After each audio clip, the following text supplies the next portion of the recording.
Thank you for joining us this afternoon. My name is Cleo, and I'm the Education and Outreach Coordinator at Interaccess. I'm thrilled to welcome all of you here today. I would like to acknowledge that the land on which Interaccess operates has been the site of human activity for 15,000 years.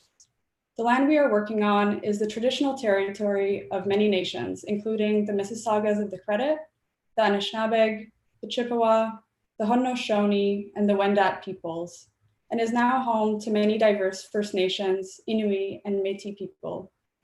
We also acknowledge that Toronto is covered by Treaty 13 with the Mississaugas of the Credit. This acknowledgement is a small step in the larger, necessary movement towards decolonization in light of centuries of state-led violence against Indigenous communities across Turtle Island.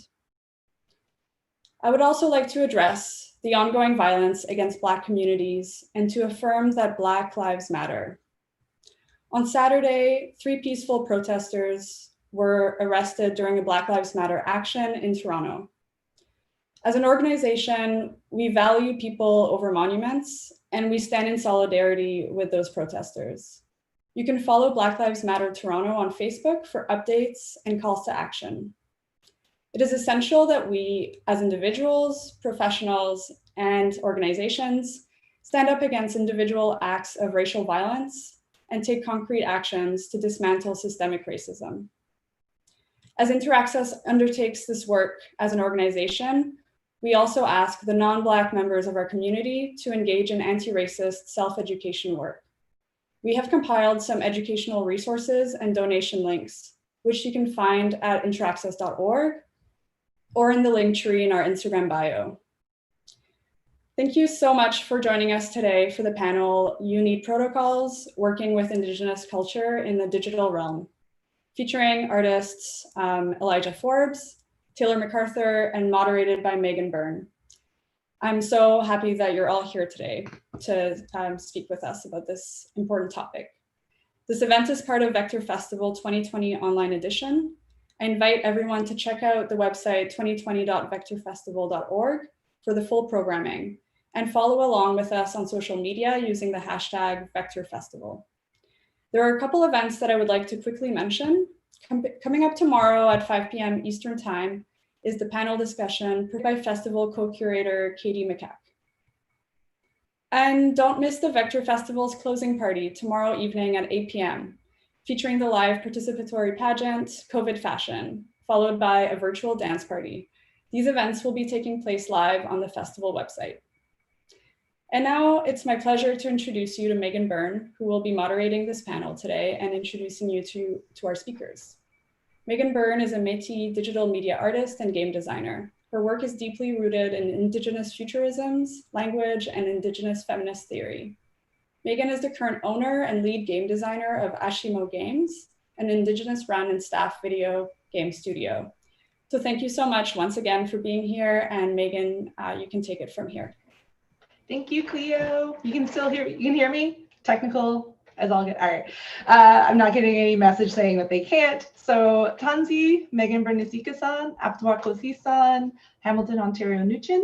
Hi, my name is Meagan Byrne. I'm Aptawak-Kosi-san, or is federally known in Ontario as Métis, and I am a game designer from Hamilton, Ontario.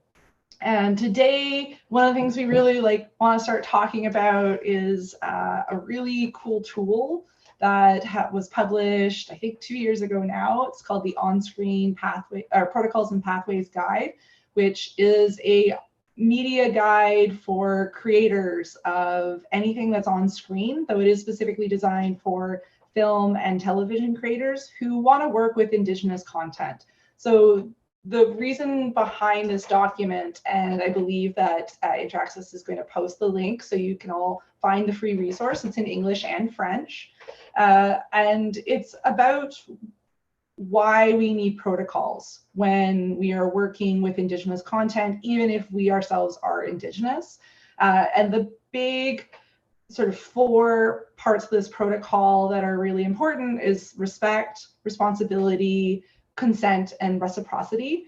And if you go to find the guide, you can learn more about that, but we'll be talking about some of those in this talk. And one of the things that I do is I actually run workshops on how to utilize this guide if you're a digital creator.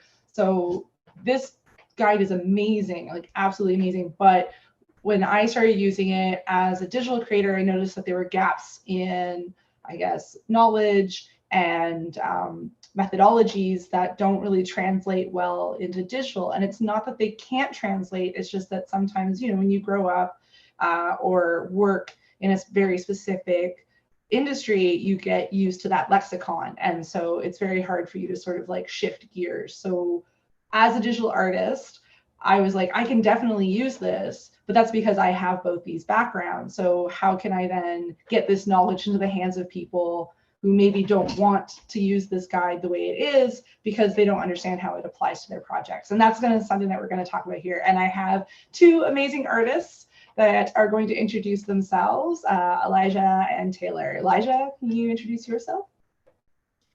Bojo, Elijah and Indigenous cause, Mashike Ndodam, Bidaske and Dojaba, Nish, Ushashagwan, and Dialogue. Basically, that all means that my name is Elijah. I am a two-spirit, transmasculine person from the Odawa, specifically Waganakis and Odawa. And I use he, him pronouns. So I'm going to say that, probably forget it because I always forget. And I am a comic artist creator. I do a lot of work with sensitivity reading and do a lot of outreach for two-spirit groups. All right. Hey, everyone. I just want to say thanks for having me here. I'm Taylor McArthur, and I'm a digital artist, and I work in the intersection of 3D animation, video game design, and video. I currently live here in Brandon, Manitoba. Awesome. Thank you, everybody. So we're really excited to be here and present to everybody. And one of the things that I actually want to get started with is Taylor just had this amazing online exhibition called Insight. So Taylor, talking, you know, how under the context of protocols and digital protocols like we were talking before, how would you kind of see those working into what you went through and how you kind of developed this this work, where you were in fact working with another Indigenous artist, Dallas, and so, and you're both from the same community, correct? Yeah, we're both here from Brandon. Dallas is I think it's from up north here, northern Manitoba, his family. Yeah. Yeah, and but you were also working with a non-Indigenous curator who, yeah. But you had such an amazing sort of sense of control over your space. So can you talk about what it was like, and maybe if you didn't have formal protocols, what do you think were kind of those informal protocols that you set up? Yeah, I can talk about the experience for sure here. So I'm just going to start from the beginning, basically. So about like a year ago, this idea began. The curator, Cecilia Ardney, thought it was important to bring Dallas and I as emerging digital artists into the arts world here. So Dallas and I were both graduates of the same program from Interactive Media Arts. And like we found that this opened up a lot of creativity for us and spiked an interest. So for me, I'm really interested in creating like 3D environments and exploring how to combine these 3D environments with 360 video. And like I want to be able to create unique scenes that the viewers can find themselves like immersed in and then explore like these new worlds. So for my part, I wanted to imagine a future like influenced by Indigenous people and communities, and like serving this space as a launch pad into like new unknown territory. So like imagining our place in the future and about like how we can keep our culture stories alive. So for my piece, I thought, how would we be making these new stories? We'd be traveling, seeing new worlds, new skies, and like how would we be keeping a record of that? So also for some of my work, it's tied in with memory, and I spent like a lot of my childhood, in Saskatchewan around my family there. And I would spend like a lot of the time at my Musham's house listening to him share these stories with us around the campfire. And I think that's what really piqued my interest there. So I wanted to build a connection again with the nation I was a part of. So I'm Nakota on my mother's side and Innu on my father's side. And I'm a member of the Pheasant Rump Nakota First Nation, which is in southeastern Saskatchewan. So I grew up, spent a majority of my life between like Manitoba and Saskatchewan. And I was always surrounded by family and friends, but in my like teen and adult years, I kind of had drifted away from like the culture and my family. And I felt like I kind of, lost my identity and struggled to see who I was.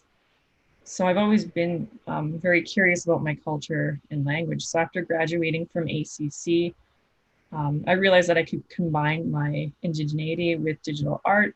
And I found that I wanted to focus and fuse the Nakota language, which was being lost. I mean, like there's efforts for revitalization within the community. So I wanted to start off with like creating visual artworks depicting moons of the Nakota calendar. And I wanted to infuse more of the language directly with the elders in the community. But that stuff had kind of changed due to COVID happening this year. So I couldn't travel there. And then we're hoping to set up like some Skype calls in the future. And so although the work for the exhibition is done, it's not just a one-time project for me. I want to keep like these connections strong with the community. I want to develop more ways that I can help with language revitalization.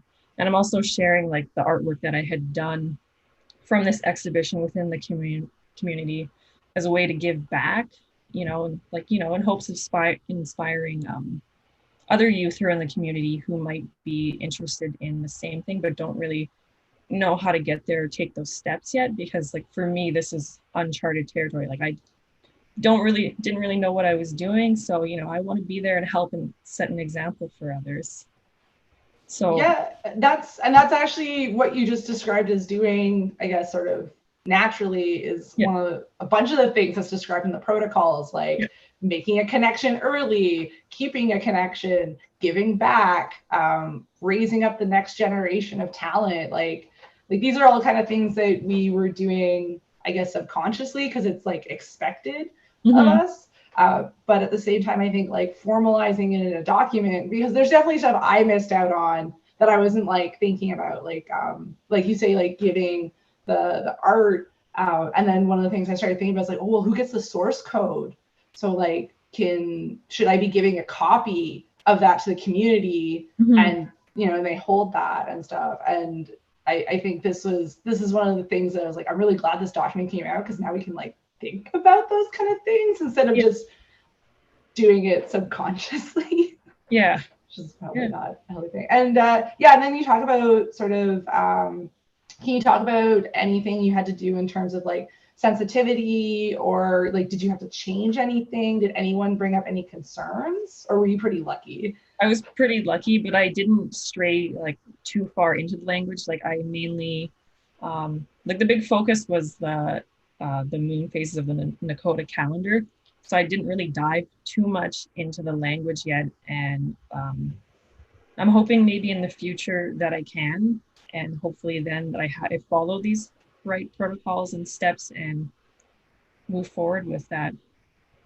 Yeah, I'm so looking forward to it. And like, Elijah, you do sensitivity readings, and that's actually, well, we got to know each other because of your journalism. Because of all that, pretty much. Because of all that, but also you do that stuff. And I guess when I first introduced you to the protocols, were there things that you were like, oh, that makes sense? Or like, were there things you were missing when we're specifically talking about digital? Because I feel like it's pretty solid for film and TV. Right. So what I noticed is that, like, and this is pretty much along the lines of exactly what Taylor already said, there's so much that is just super subconscious. I think that's just it. Reading through it, I was like, well, of course you do that. And then I would read again and go like, I guess not everyone does this. And it's sort of like this weird realization of like, oh, okay, yeah, this is the way that things are always done, because there's so much more of a focus like with Indigenous people on community building instead of like being more gig based with your thinking. And so I think that's probably been the most obvious, like, oh, wow, this is something that I guess other people don't do. Weird. But yeah, the only thing that I found in the document that was, I guess, a pretty big gap, and it goes along with everything we've been saying about digital. There's so much that changes every single week with digital that you kind of really need to understand that it is a living document, and this is not the end all be all, because there's a bunch of stuff that is not going to be covered. I mean, I think they go in like a teeny tiny bit into talking about VR, and it's like a little sentence or something in there. Yeah. But yeah, there's a lot of things that are going to change and keep changing, and the way that we interact as Indigenous people with Indigenous people in digital space has changed in the last 6 months, and let alone last 10 years. So. Yeah, it's been huge changes lately with like COVID and everything moving online and having to talk online Digital and powwows. it's digital powwows, which I'm like not the same thing. I can't get They me feel medicine different. dog. Yeah, they feel a little different. And I know everybody's just going to be waiting forward to, like, we're just all looking forward to being able to get back together Right. and whatnot. But yeah, so like, what is the thing, like the sensitivity reading in digital feels like it's different than in books and film, because it's you're doing stuff like especially if you have interactive digital, and I know like VR and 360 can be like its own 1 hour discussion, but if we're going to start stick with maybe like video games, interactive learning apps, I mean, how does sensitivity reading need to sort of shift in terms of that? So it's really interesting because a lot of the sensitivity reading I've done has been more tabletop game based, which I think tracks really well into like a more graphical video game sphere than like you would for a book. Because for a book, like, okay, for instance, there's this one comic book that's coming out that I did sensitivity reading for.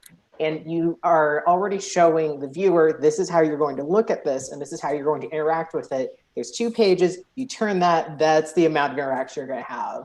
But in a tabletop game space or a like actual video game space, you have to really think about all the ways that someone is going to interact with not only the characters are talking, but the environment they're walking around in, and what kind of considerations are there, and what kind of cultural differences. So if someone is Haudenosaunee, are they going to have a super weird experience with something that me as an Anishinaabe person would be like, I don't know, it didn't seem that big of a deal to me. So it's those kinds of changes I think people don't really think of, because when you say, I got an Indigenous sensitivity reader, it's supposed to be an all-encompassing thing still.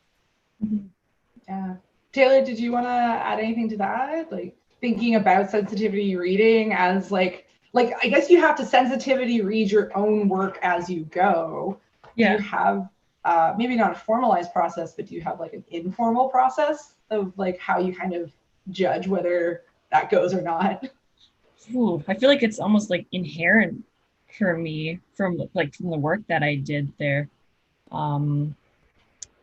Yeah, I feel like, I don't know, Elijah covered a good portion of Sorry. that there. No, Yeah. I feel like we're just going to be repeating the same thing. I don't know. I guess, certain stories sharing. I guess there's some that I wouldn't share within my community, if involving like a family, but if it ties to the whole community there, or certain sites I know there's also on our land too that are very protected. So Oh yeah, that actually, sorry, yeah, that brings me up a point. I think we were talking a little while ago about the depiction of physical spaces. Yeah. That's something you also have to consider, right? Yeah, like I actually had wanted to in some of my pieces, but then I sat there and I thought about it and I was like, you know what, that's probably, not a good idea for me to do. That's something that should be kept within our community and shouldn't be, I guess, exposed or like put out online everywhere for everyone to see, because you don't know if someone's just going to start going there and then taking things from there, and then just being able to walk on that land, and it's supposed to be like a sacred site for us. Yeah, and that brings up another thing that is kind of addressed in the document, but I think we need to consider in a slightly different way with digital, is the idea of like representation of spaces, but also the idea that just because you can see it doesn't mean you can take an image of it. So like a good example is the Sacred Mount in Australia, where no depiction of it is allowed at all, including in 3D. And in fact, that happened with the Australian government. Their Second Life Island is they had made a model of this, and the basically the like Aboriginal IP enforcers were like, absolutely not, take it down. But it's I think it brings up a lot of feelings in a lot of like Western educated spaces that that's not fair. It's a mountain. We should be allowed to depict it. I can see it. I should be allowed to make a painting of it. Like, why am I not allowed? And I feel like we're coming from a totally different cultural concept of ownership, because within a lot of Indigenous cultures, there is no, you can't convert to, Cree and that spirituality. Like, you have to be a part of that community, and it's about being born in there or being adopted. There are spaces that even if you are Cree, you are never going to be allowed to access. You're not going to be allowed to speak in. Like, there are things that just because of you being in this space does not give you access to the full thing. And it's almost like, how do we have a conversation about that in a way that doesn't, I guess, get people's backs up? Because I do understand the frustration as a Native person to be like, just no, just like I don't know why I have to explain myself. Like, it's just no. But at the same time, it's like, I do feel that it's very important to communicate, I guess, in a bit more language about like, why is it important that we say no? And I know that runs into concepts of having to defend my position unfairly, I think, but at the same time, it's like, I do think when we talk about these things and we define them, it does make it easier for that next generation to point to this and be like, this is why. Like, we've clearly stated why. We don't have to keep repeating the argument. So, is there anything you guys feel like bring to that? I think that a little bit of that comes down to like, I mean, you were saying that there's two cultures, they're so separated in a lot of ways, that the way we think about objects and the way we think about consent is so totally different. And I think that one of the biggest hurdles that a lot of designers and creatives that are coming from more Western concept have is that you need to understand that you're a guest, whether it's talking about the idea, the place, anything else. And so the concepts you've grown up with, you can't necessarily project on other people. So that part of community building is understanding what consent is, what no means. And sometimes no is the nicest thing that we can say about that, because it's just not something that we're going to be able to offer you, regardless of however much you help the community. Yeah. Taylor, did you want to add? No, you pretty nailed it again. Sorry. All right, next time Taylor gets to go first. I'll let you go first next time, I promise. No, it's fine. But the whole thing with consent. Oh, sorry. No, it's all good. but like, and maybe Taylor, you can start with talking about like consent, that idea of like, so one of the things I've dealt with repeatedly is somebody really wanting to make a project with Native stuff, just Native stuff in it, and asking every single Native person they know and not taking no for an answer, and not even changing anything and trying to get a different answer. Just you've been told no. So, I mean, part of this, like when we talk about consent in the document, it's like, no, we really mean consent. We mean like no means no. Like, yeah. It's almost like we need to play a video of like consent is like tea. Yeah, but if if they have to go around and ask that many people, like, is it really their story then to tell? Like, it shouldn't be coming from them. Maybe should be coming from someone within that community then that wants to represent it. Yeah, and that brings up a point of like, why you? Like, I think a question a lot of people don't ask themselves. Okay, so I'm going to tell a story that I'm going to remove names because it's like was told to me. But I had a younger Indigenous game developer come to me being like, I have a problem with a friend in that he kind of did the whole, and his friend is not Indigenous, and his friend had just seen a film on residential school. And the very first thing he told his Native friend, who is a game designer, he's like, oh, there's just no Indigenous made games. I'm going to have to make one. And without any kind of like, this was not sarcastic, this was not ironic. It's like he really felt very passionate about this project, and because he was like, there's just so much pain, and I want people to know, and I want them to not, I want them to respect Indigenous people, and he just like would not listen to my friend, who was like, well, there already are Indigenous. Like, well, I can't find any. And I was like, have you tried Google? Have you tried asking your friend who is Native? Anyways, we kind of got onto that subject of why you?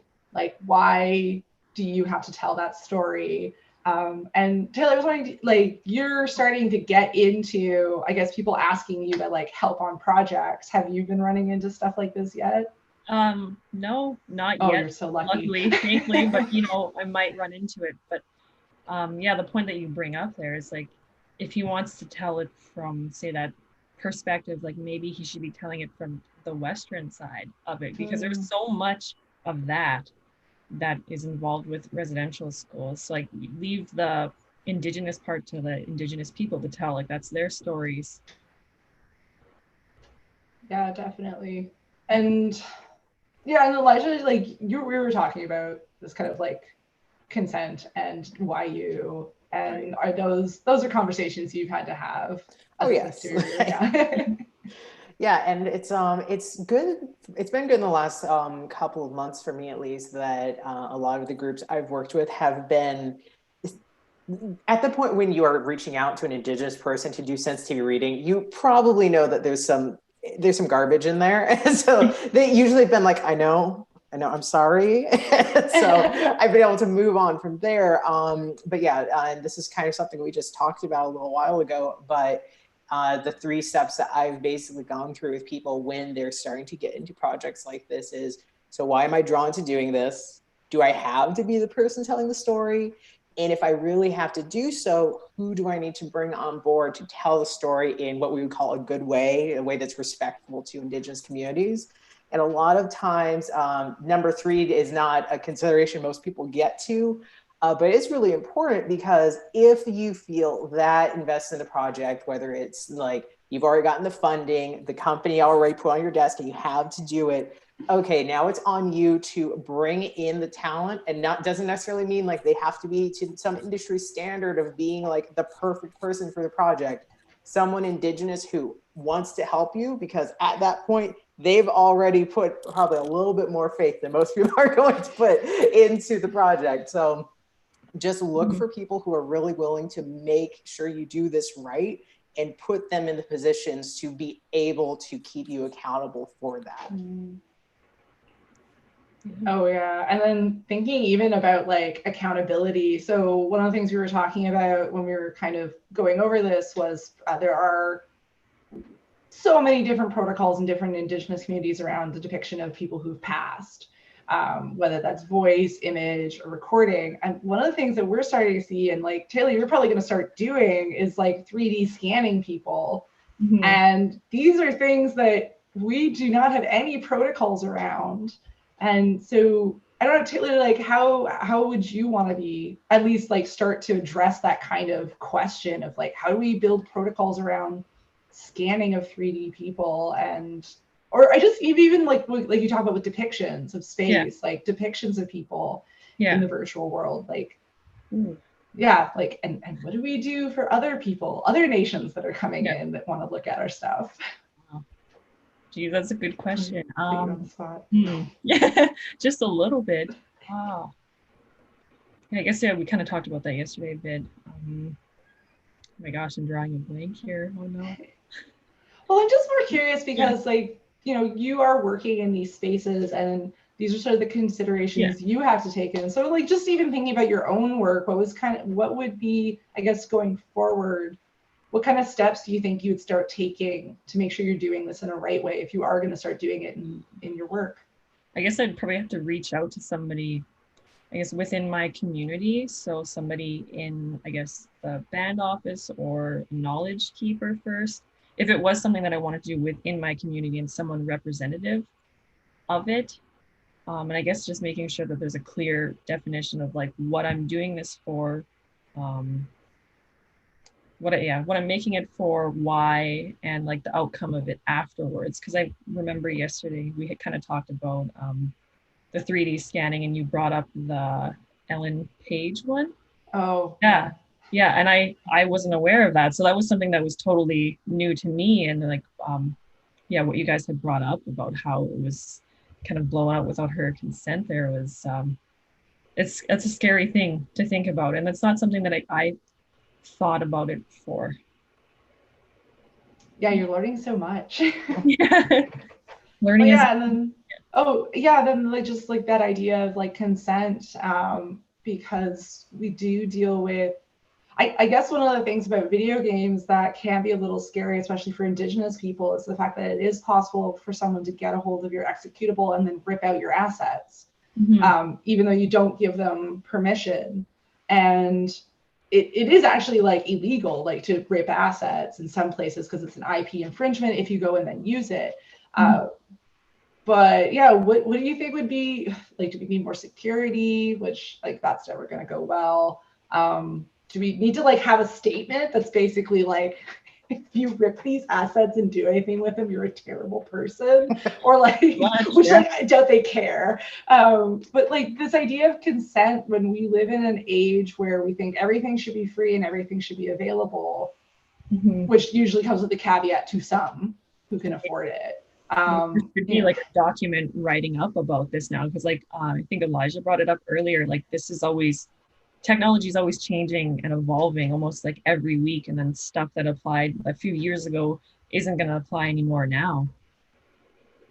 Yeah, but I feel like there are going to be principles that are probably going to move forward that we could kind of generalize. But yeah, you're right, like as technology changes, how do we keep up with it? Like, but also like technology hasn't, like a lot of this technology that we're utilizing has been around for a while. Like the concept of AI has been around for quite a while. The concept of VR has been around for a while. And it's like, it's almost like we've been put in a reactionary status where it's like, we're always reacting to when someone does it wrong, which is what I kind of liked about protocols. Was now it's like, okay, you don't have to react. You can just be like, look at this, and do this first. And that's something that I'm definitely would love to see more of, especially in Indigenous spaces, and especially talking to each other. Because like one of the things we did talk about was, cross-nation appropriation, but also that nations are going to have things in common that have different protocols. So like I think of the drum, and the protocol of like how do you hold or rest a drum is very different from community to community. And because I guess the object looks the same, you can have very emotional responses to how that other person is handling their drum. And I think that's something we also need to start talking about. And I would like to see in future documents is, just because you're from a nation that has these protocols does not mean that your protocols also apply to this one person's nation. And that's also for like non-Indigenous creators, is your protocols for one nation are going to have to be totally different for another nation. You can't just like mass apply one thing to everyone. And like I think I tell people like with this document, like think of it as if you were taking a course on accounting and you were learning how to do budgets, you wouldn't just like take the budget out of the textbook and just use it verbatim. Like you would adjust it for like what you have. It's the same thing with this, like you have to adjust it. But yeah, I think big things that like people don't think about. Actually, let's maybe talk about that. Like big things people probably don't think about when they're starting as like maybe a non-Indigenous person who wants to make like a video game or something. What are kind of like, you think, the big blind spots when they start working on projects? And Elijah, I'll let you go first. Okay. So I think probably the biggest issue that you would come into as like a creative or game designer that's sort of early on in the project, especially if you have something where you definitely want to use some things from an Indigenous background. Just for an example, I'll just use the example of Anishinaabe weaving. If you really wanted that to be a motif in your game for whatever reason. And so if you just go online and you search up Anishinaabe weaving, it's not going to bring you to a website that's going to, this is who you can contact for information about Anishinaabe weaving. You really have to figure out whose land are you talking about and what communities are you talking about? And so reaching out to those people specifically is going to be what's going to give you the connections. And it can't really, for the way we do things, you can't really just send an email and be like, hey, can you hook me up with someone? I don't know, like, how are we going to do this? And so, I mean, it's not really a like get coffee and trade phone numbers sort of situation. You really have to like have a conversation about why you're doing this, why you're drawn to it, how you're going to make this a reciprocal relationship. And then from that, you, even if you have to talk to a couple of people, you're going to eventually find the right person who's like, all right, I believe in what you're doing and I want to connect you with people that can actually help you do this. Mm-hmm. Taylor, what would you say is one of the big blind spots? Sorry, can you repeat the question again? Oh yeah, what do you think are like the big blind spots when usually non-Indigenous, but I would say like anybody is approaching Indigenous content in say a digital video game kind of medium? Like what do you think are big blind spots? So like Elijah brings up like not building a relationship early on. So what would you say is one that you've seen? Yeah, kind of like to build off of his too, or doing all the work first and then just reaching out to that community afterwards and then wanting somebody to sign off on it and be like, okay, like, hey, can you look over this stuff after everything's all been done when that should have been done first, like what he had said. Definitely. And then like not being willing to shut down the project if you get a no. Yeah. Which I think I kind of implore everybody who's listening that like that needs to be in the back of your mind always, especially if you've done a lot of work. So keep in mind, more work you do, the harder hearing no is going to be. So it's probably best to just not do that work yet and get a no straight up and then move on to something else rather than put, I know how it is to put your heart and soul in something. And then because I did have a project that kind of went that direction. And we realized we were being like really appropriative of Inuit culture, so we shut it down. And we didn't get a no, but I knew you could when you feel a no's coming. Yeah. Because also we've done too much. We've done too much to go and turn around and try to like get an Inuit person to sign off on what we've done. So we just shut it down. But we knew going in that we would have to be okay with that. So as creators, you always have to be okay going into anything with Indigenous content, knowing that it may get shut down and that it's okay. And that just means you didn't get to do this, you can do something else. And then also sometimes I tell people is like, so if you could keep the project going and then rip out the native stuff without anything really changing, did you need that to begin with? Yeah. And then also going back to that point before of like, does it have to be you? I mean, something I do see a lot is I think this has a lot to do with funding models. And sorry, Elijah, this is more like funding models in Canada because I don't know the state. It's okay, it's all right. But I mean, like, I think also this can be true of like angel investors and stuff like that, is that the funding model is around, we'll find a group who we trust to facilitate this. So a lot of times we get a lot of projects for Indigenous youth around like technology. But instead of like taking that money to the community and letting them set up something internally, they turn to, a coding boot camp kind of like, or summer camp. And they're like, you facilitate this. And you're like, and then you end up getting that kind of same thing where it's like they don't have the relationships and they don't build the relationships. And actually, I would say a really good example of a group that I think does it right is Connect IT. I can't remember what it's called, but the project's Connected North. And I think they're a non-Indigenous group that actually put the work in of building the community relationship before they decided that they were gonna like start facilitating programs, and that they always ask the community, what is it that you want? It's really cool because they have like a little cookbook or a little menu that you can like order. Your community can order stuff from and get like, it's really nice. And so they have like different classrooms all over the north that are like a teleconference. And that I think is a really good way of going about this sort of like technological divide, is that, you ask them what they want and then you facilitate that. And if it's like, if it's about just paying for people to share knowledge, like, yes, please take that on, but, you know, ask, don't assume.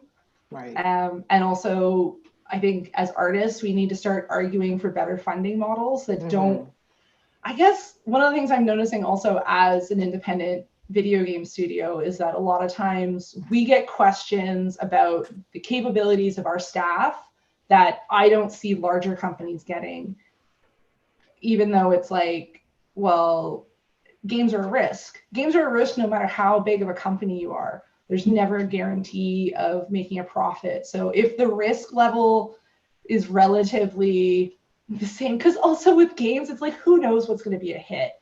Like, we have no way of knowing that a tiny studio or like maybe a small group of different race girls put together some kind of like dating sim where you date gay ghosts, which is an actual game and you should check it out.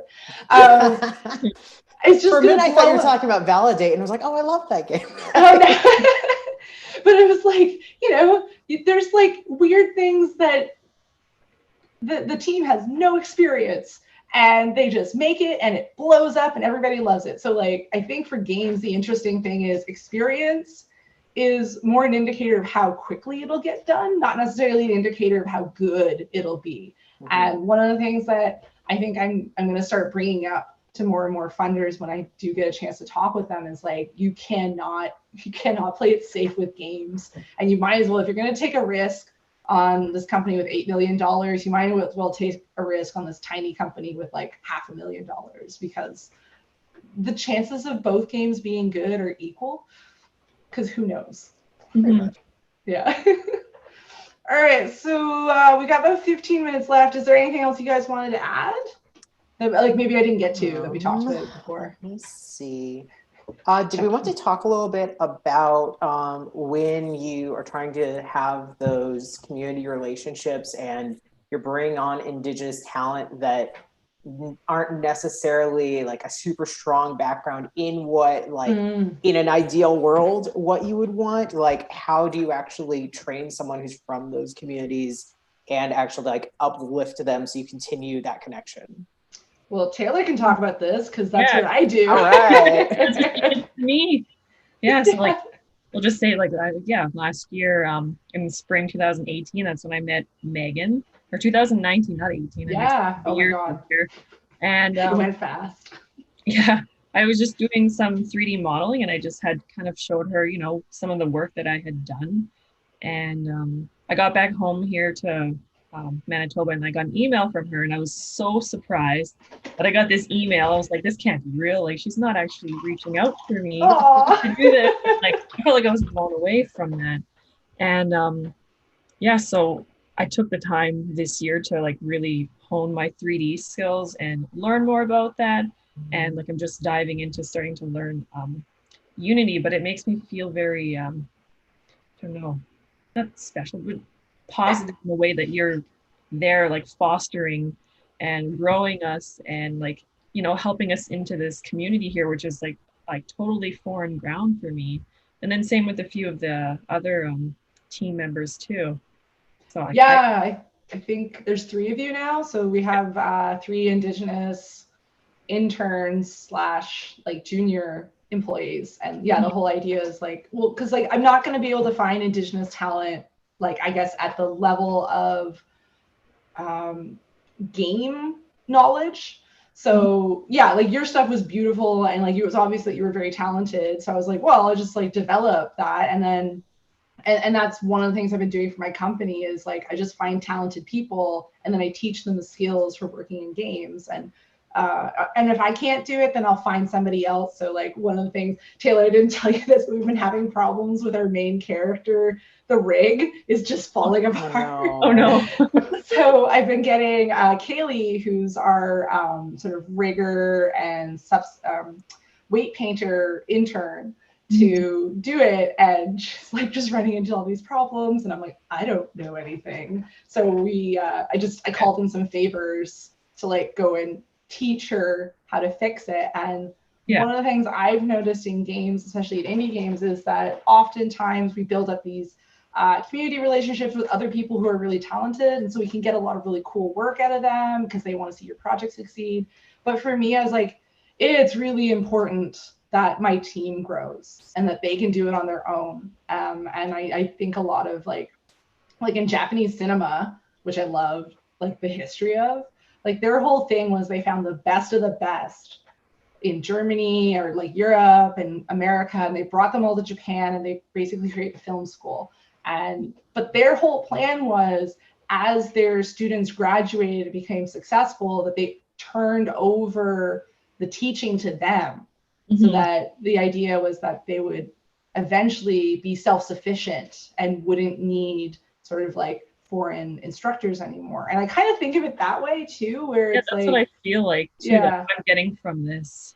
Yeah, and I think that should be the goal of any Indigenous company is basically to get to the point where your team is self-sufficient. You don't need to have them kind of be taught, and that you're not sort of taking on the labor of sort of non-Indigenous people to fill in those gaps. So like that's something I've had to do before, where I've worked with non-Indigenous artists where I've done the design and then they've just like replicated it, but in a way that I could use in a game.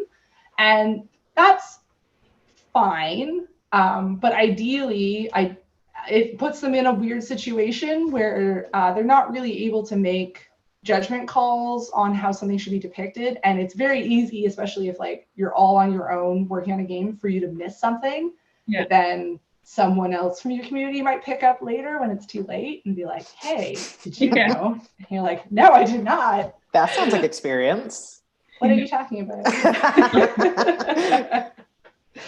But yeah, I mean, it kind of reminds me of something I've been thinking about where in terms of the way that people get hired to these projects, whoever is in charge of like, whether it's looking at portfolios or HR, however you need to look at it, the person who is making those decisions, you sort of have to shift your mindset from thinking of the person you're working with as a product that you want to be low risk, and instead think about them as like the center of a way larger community that you're making a connection to, because that's basically how it works. And you also get a lot better talent, in my opinion, if you take chances on people. Oh yeah, like gone, I feel, are the days, and they should come back, where you're like, oh, that young whippersnapper, I need them in my company, I'm gonna raise them up. Like that's how I look at this. I'm like, you there, child, come to me, work in my factory. But it's like, I want that talent to want to be here. I want them to feel like they have a voice also in their space. I want them to feel like I'm not just mining them for talent. Like they're here as part of a community. Though I will never use the term family. We're like a family. I'm like, no. Family. That's a red flag. It always is. We're a fun family. I'm like, my parents own a business. I've worked for a family business. I know what that's like. No. But like I wanted that. And then also part of it was, a little bit selfish, where I was like, I just want to have like a mostly Indigenous talent team that, and even with that idea that they may go and start their own businesses that could be competitors. I'm like, great. Like I do not have a fear of that. I was like, yes, we need more stories. Start your own business. Like I was like, that's definitely what I want. So being a part of sorry, I was just gonna say, like being a part of the team, it like really makes me want to like push out this the game that we're working on here, and like I don't know, being able to share that with everyone else too. I'm really excited for. Yes, and it's going. I'm saying it here. It's gonna be out in October 2021. Was this the official announcement? No. Oh my God. No, like it's been 4 years in the making. So hopefully it'll be done. So yes. Exciting. But yeah, you can check us out on achimogames.ca. All right. Do we have we've got like 5 minutes left. Do we have any questions? Hi, just wanted to say hi. Loving this discussion. It's been so good. And I'll post the Ashimo Games link in the chat in just a minute. If anyone has any questions, please let us know. But I had a little question. I was wondering, it's to all of you, I was wondering what would be your message to institutions and collectives and museums about working with Indigenous artists and content, and yeah, anything that you'd like to tell them if they might be listening. I guess that's the most obvious thing out there, but just please hire us. that's the like the baseline. But yeah, it's been I've been a little bit in the art world, like the fine art world, and I've worked with people that are in like, you know, more funding, model groups, that kind of thing, and it's really, really hard to convince people that we aren't super scary. I promise we're not, and you might not entirely understand every single piece of art we make, but it's really, really worth it. I promise. There are tons of people, like every single community has a billion artists coming out of them. It's just like, if you talk to anyone, everyone's aunt is doing beadwork and someone else is weaving and someone else paints. Like, there's a ton out there, and I'd like to see there be like some actual tangible job offers happening out of that situation. Yeah, my experience was pretty good working with the art gallery there. I feel like Dallas and I had a lot of freedom. We could pretty much do what we wanted to with no restraints. And it was a little scary at first because we kind of didn't know how to navigate that. But I think looking back at it now, it was a really, really amazing experience to have. Yeah, I would like go off that one. So like my rule is like, if you can, hire 3 from the same community or nation, because you don't want them to feel like they're the only native in the room. And then, but if they are, back them up when they say stuff. So if they say something you don't like, don't have a knee-jerk reaction to like, well, why? And don't question them or get them to explain all the time, like why we can't do something, because that can get really exhausting. Like it should a lot of times just be enough where you're like, hey, can we sign off on this? And then for your advisor to be like, no, actually, I think we need to look at this more. And then maybe just give them space to, like, if they need to, write up a report about it. But I think too many times I've been in the situation where I've been the only native in the room, and I'd be like, hey, that's problematic. And then, but why? With the intention to fight you down, not with the intention to actually change anything. So I think that's a knee-jerk reaction I see in a lot of like design boardrooms, is a desire to just have them sign off on it because you thought it was a good idea. I mean, if you're gonna bring them in, empower them to make those decisions.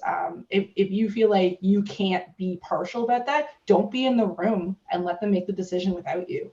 I think hands off, like Cecilia, I think at the Manitoba Art Gallery, the West Manitoba? So Western Art Gallery. The Western Art Gallery, like, I think she's a good example of what to do, because she just gives over that power to her Indigenous artists. And I was like, yes, like, and then she just loves you guys. Like, she wants to see you guys shine. And I was like, that I think is also a big thing, is being somebody who doesn't have an ego about being the one in front, just because you're an artist. Like, if you're working with Indigenous artists, you need to give them moments to shine without feeling threatened, I guess. Mm-hmm. Yeah, thank you so much. Yeah, that's great.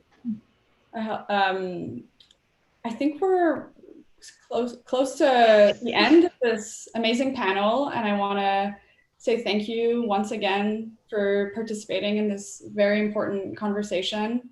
It's really great to work with you, Meagan, and it's always a pleasure, and I'm happy we've met Taylor and Elijah. Yeah, me too.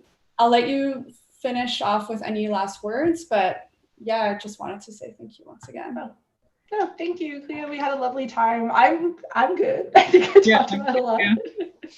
Yeah, I just want to thank Cleo and Interactus for putting this entire thing on. It was really exciting, and it's been a very good first panel for me, so I've really enjoyed it. Oh, really? Yeah, first one ever. Oh my God.